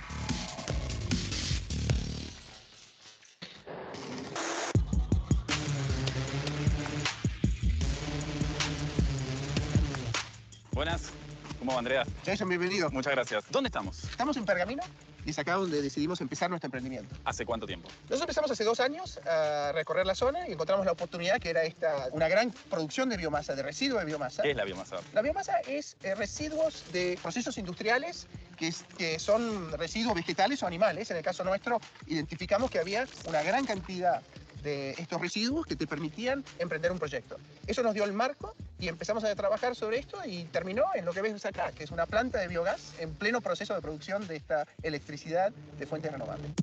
¿Y esto es algo nuevo que se está haciendo? Esto es algo nuevo para la Argentina. Hay muy pocas plantas. En Europa es muy común esta tecnología y estamos muy contentos de empezar esta generación eléctrica a base de biogás. Es la primera vez a donde veo que mis hijos, las generaciones jóvenes, les interesan mucho estos proyectos que tienen como objetivo salvar el mundo y que dejemos una mejor tierra. Andrés, entonces ustedes a partir de desechos orgánicos producen energía que abastece Pergamino o una parte de Pergamino. Correcto. Nosotros lo que tenemos es un convenio con las principales semilleras de maíz para recoger sus residuos y además en esta planta usamos el guano de las avícolas. ¿Y qué porcentaje de la energía depende de ustedes? Y el consumo de esta planta va a ser aproximadamente entre el 5 y el 7% del consumo de la ciudad de Pergamino.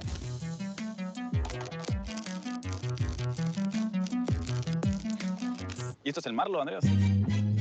Esto es nuestro combustible, esto es nuestro viento. Pero esto es lo que acopiamos durante los 4 o 5 meses de la temporada y después lo consumimos todo el año. Y esto es lo que da electricidad finalmente. ¿Esto es lo que las cerealeras lo tiraban eventualmente o qué hacían con esto? Esto se disponía de una forma no sustentable. Claro, y ustedes lo que hacen es reconvertir eso en energía, ¿cómo? Esto se va a cargar 2 veces por día. Y se carga con una receta. La receta nos la da el tecnólogo, que es una combinación de chala, marlo y guano de ave. Y eso se mezcla, se tritura, entra dentro del biodigestor y a través de un proceso de digestión anaeróbica de microbios. Hay bacterias que lo rompen y se consume y larga el gas metano que se limpia y se usan los generadores. Y el residuo es un biofertilizante de altísima calidad, que las plantas absorben muchísimo mejor que fertilizantes químicos. ¿Y el motor funciona a base de gas y después eso genera energía? ¿Funciona así? Y es un poco distinto de la energía eólica y fotovoltaica, que funcionan con el sol y con el viento. Esto funciona todo el tiempo, 24 horas, 7 días por semana. ¿Y se puede subir ahí? Sí, vamos, que es una buena perspectiva. Dale.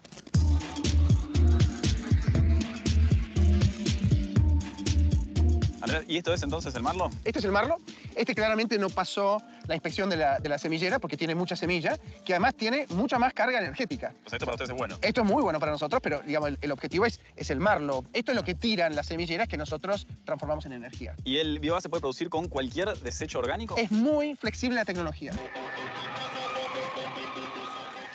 ¿Y qué te imaginas en un futuro cercano, Andrés? ¿Qué te gustaría que pase? Y esto es una manera sustentable de tratar estos residuos, amigable al medio ambiente y al mismo tiempo provee energía, provee empleo, provee inversión en las provincias. Entonces es algo que ojalá sea un modelo que podamos seguir y incorporar dentro de nuestra matriz energética en forma continua. Y que el mundo va para ese lado también. Ojalá, sí. Espero que sí. Gracias, Andrés. No, mucho gusto. Ser conscientes de que tenemos que tener fuentes de energías limpias, exigirlas y fomentarlas también es una manera de ser más sustentables.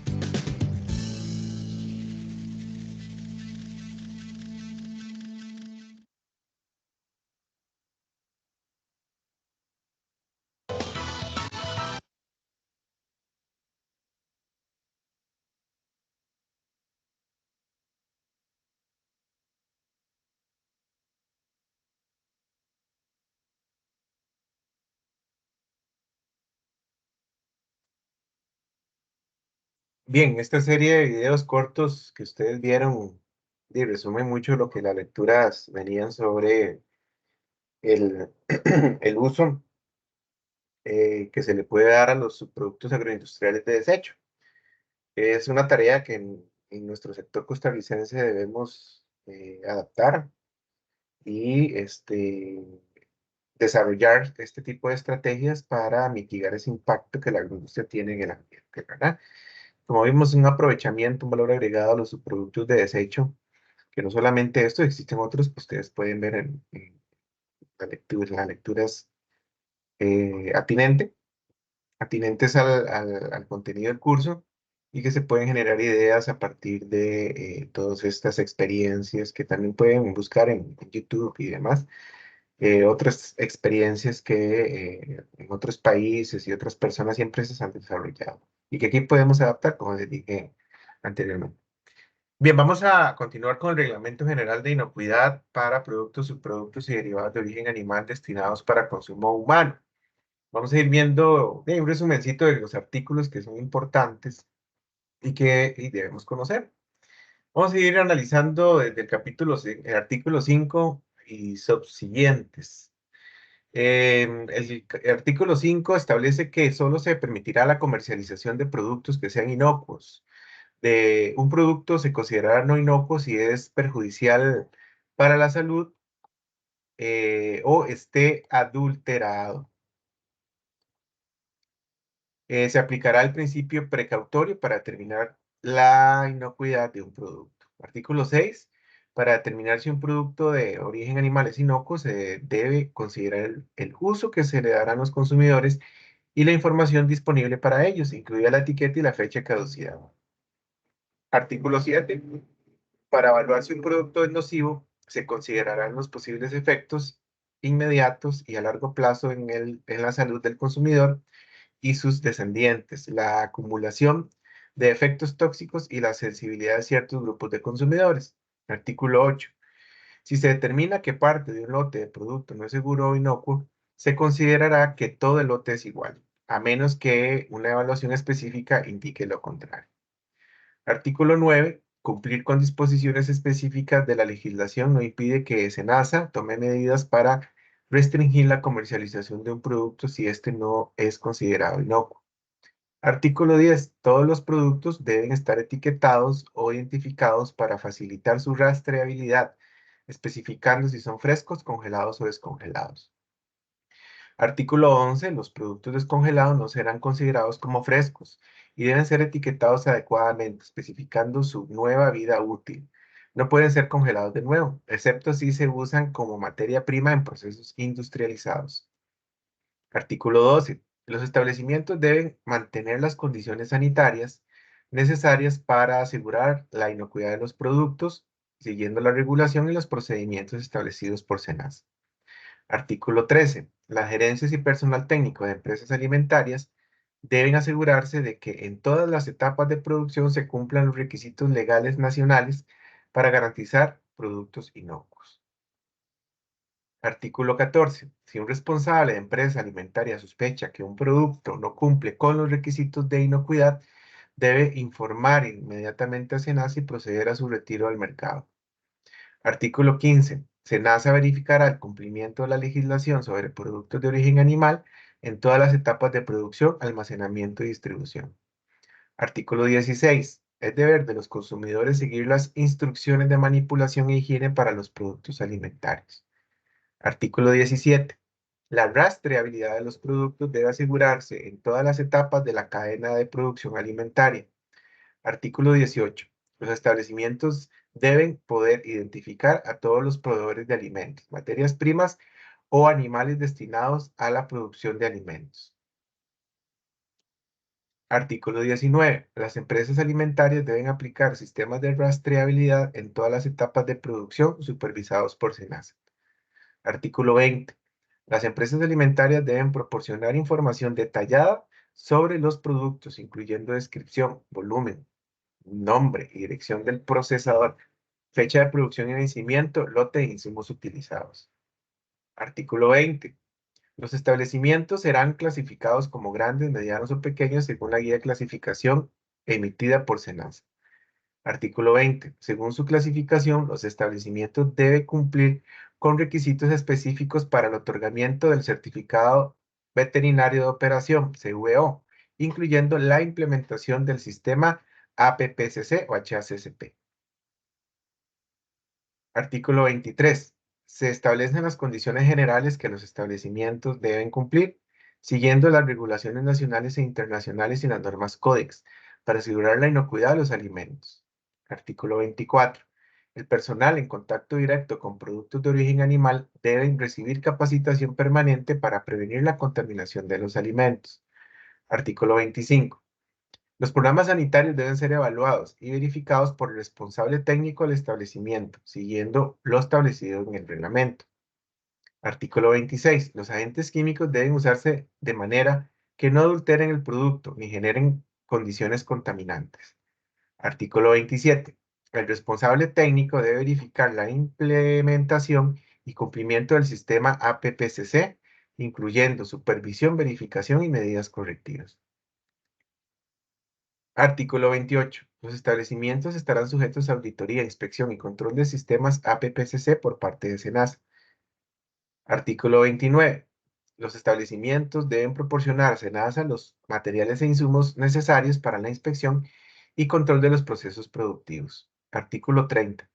Las inspecciones y auditorías pueden ser iniciadas por SENASA o solicitadas por el establecimiento para verificar el cumplimiento del sistema APPCC. Artículo 31. La verificación del cumplimiento de este reglamento se realizará a través de auditorías e inspecciones por parte de personal oficial u oficializado. Artículo 32. Los productos importados deben cumplir con los requisitos sanitarios nacionales e o equivalentes y acuerdos sanitarios específicos. Artículo 33. Los establecimientos interesados en exportar o ser proveedores de materia prima deben cumplir con requisitos específicos, incluyendo la implementación del sistema APPCC y normativa del país socio comercial. Artículo 34. SENASA auditará los establecimientos interesados en exportar para evaluar el cumplimiento de requisitos de inocuidad y normativas del país socio comercial. Artículo 35. La aprobación del sistema APPCC tiene una vigencia de 1 año, pero puede ser suspendida o cancelada por incumplimientos.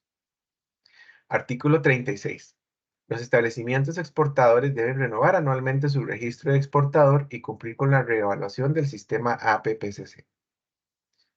Artículo 37. La renovación del sistema APPCC debe solicitarse con 3 meses de antelación presentando documentación actualizada. Artículo 38. Los establecimientos exportadores y proveedores de materias primas deben contar con autorización del país destino para exportar. Artículo 39. Solo médicos veterinarios oficiales u oficializados pueden emitir certificados sanitarios para productos destinados a exportación. Artículo 40. Los establecimientos exportadores solo pueden recibir productos de otros establecimientos exportadores o proveedores autorizados. Artículo 41. La solicitud de certificados sanitarios debe realizarse con 24 horas de antelación. Artículo 42. No se incluirán productos de diferente especie en un mismo certificado sanitario, excepto para productos procesados listos para el consumo. Artículo 43. Los embarques marítimos o terrestres deben ser asegurados con marchamos numerados de SENASA. Artículo 44. Los embarques consolidados o aéreos están exceptuados de la obligación de asegurar los marchamos durante el tránsito. Artículo 45. La custodia de los marchamos y certificados sanitarios está bajo la responsabilidad del médico veterinario inspector autorizado por SENASA. Artículo 46. Si hay errores en el resumen de embarque después de emitido el certificado sanitario, este debe anularse y emitirse de nuevo. Artículo 47. Los establecimientos exportadores son responsables de mantener actualizados los permisos de exportación emitidos por las autoridades de los países socios comerciales. Artículo 48. El Coordinador Nacional de Inocuidad coordinará, auditará y supervisará las actividades sanitarias a nivel nacional. Artículo 49. El Inspector Regional de Inocuidad regulará y auditará las actividades sanitarias de los establecimientos y supervisará a los profesionales asignados. Artículo 50. SENASA realizará convenios con terceros para la oficialización de médicos veterinarios e inspectores de inocuidad, fortaleciendo el sistema de inspección. Artículo 51. SENASA establecerá procedimientos para la verificación u oficialización de personas para áreas de trabajos específicos. Artículo 52. SENASA definirá el perfil y las tareas del personal requerido para la oficialización, así como la cantidad de personal a contratar. Artículo 53. El personal contratado debe seguir las recomendaciones y directrices de SENASA y rendir informes técnicos solicitados. Artículo 54. El personal oficializado está autorizado para emitir documentos específicos señalados por SENASA en su normativa. Artículo 55. Si se determina que los productos no son aptos para el consumo humano, SENASA ordenará medidas sanitarias conforme a la Ley General del Servicio Nacional de Salud Animal. Artículo 56.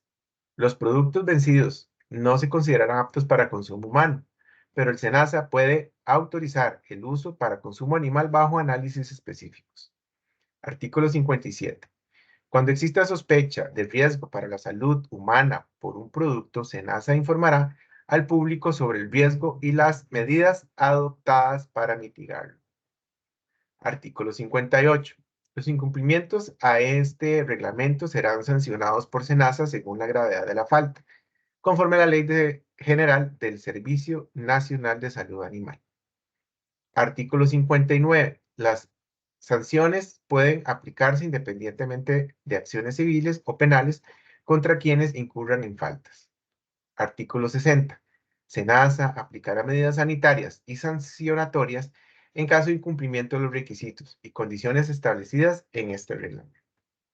Como ven, la legislación también es importante que la conozcamos, en este caso la Ley General de Servicios de Salud Animal y este Reglamento General de Inocuidad para Productos, Subproductos y Derivados de consumo de origen animal destinados a consumo humano, tienen este reglamento que también es importante conocer y asesorar a nuestros potenciales clientes sobre la legislación asociada en caso de que exista incumplimientos en los procesos. Como ven, la inocuidad, la calidad y la inocuidad de los productos de origen animal es de cuidado también, no solamente agrícola, sino también pecuario.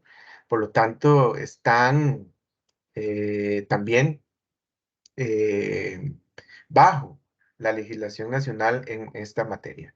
Corresponde al Servicio Nacional de Salud Animal, SENASA, regular y legislar todos los aspectos para los controles que se deben de tener desde la producción primaria hasta el consumidor final.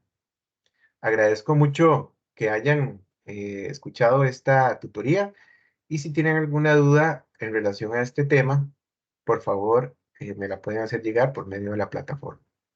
Muchas gracias.